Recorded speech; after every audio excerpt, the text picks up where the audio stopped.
J'ai passé 4 jours à Provine, Singapour, et je vais être honnête avec vous, le marché du vin et des spiritueux en Asie en 2006 est devenu beaucoup plus dur. J'ai rencontré des importateurs de toute la région, Singapour, Thaïlande, Vietnam, Indonésie, la Chine. Et ce qu'ils m'ont dit est très clair. Aujourd'hui, ils ne prennent plus aucun risque.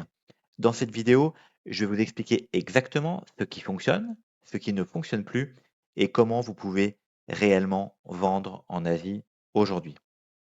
Première chose, et c'est probablement le point le plus important, le marché a changé.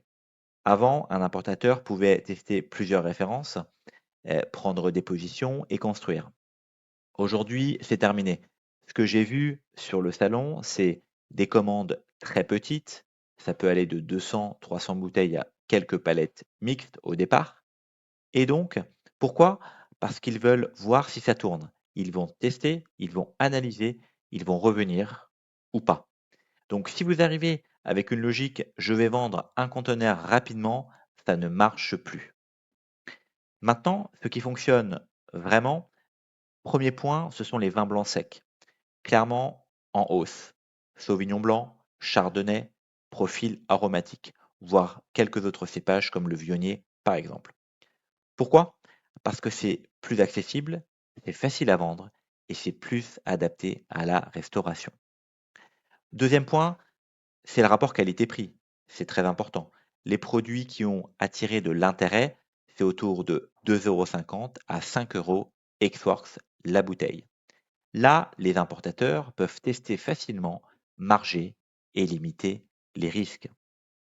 Le troisième point, c'est les bulles. Crément, champagne, il y a toujours une demande. Mais attention, il faut être cohérent en prix et avoir une vraie lisibilité. Quatrième point, les points différenciants.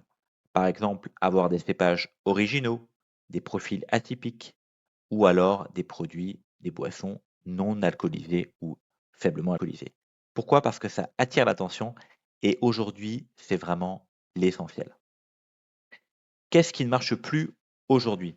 Maintenant, les erreurs que je vois encore partout, la première erreur, c'est trop de références.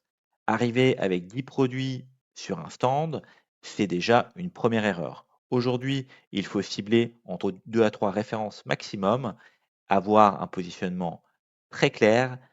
Deuxième erreur que je peux voir effectivement, des prix complètement incohérents.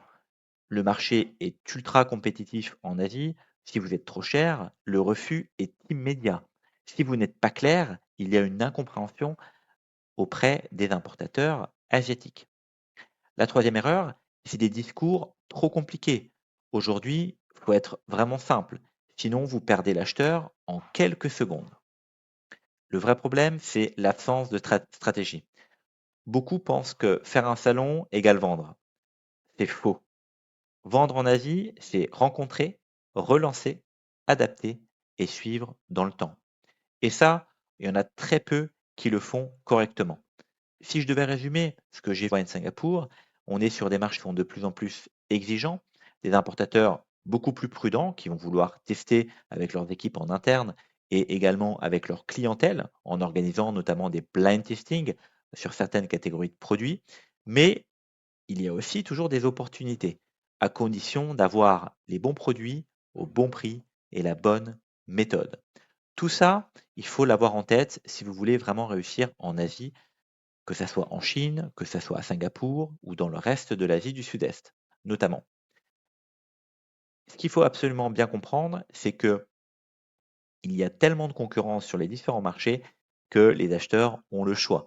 Ils ont le choix des références, des cépages et des prix. Donc, quand vous arrivez avec une offre pléthorique, eh bien, il faut se concentrer sur l'essentiel, sur votre savoir-faire, votre storytelling, votre terroir et les choses vraiment différenciantes.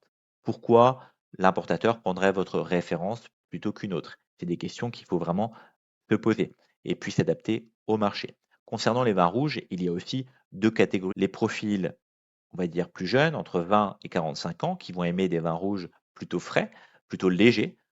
Exemple des Loirs de Saint-Nicolas-de-Bourgogne. On va dire un type de profil après 45 ans jusqu'à 70 ans, qui ont été habitués à boire des appellations prestigieuses comme Bordeaux, la Bourgogne, notamment. Et là, ils vont plutôt aimer des vins complexes, riches, avec voilà, des manières de vinification relativement traditionnelles.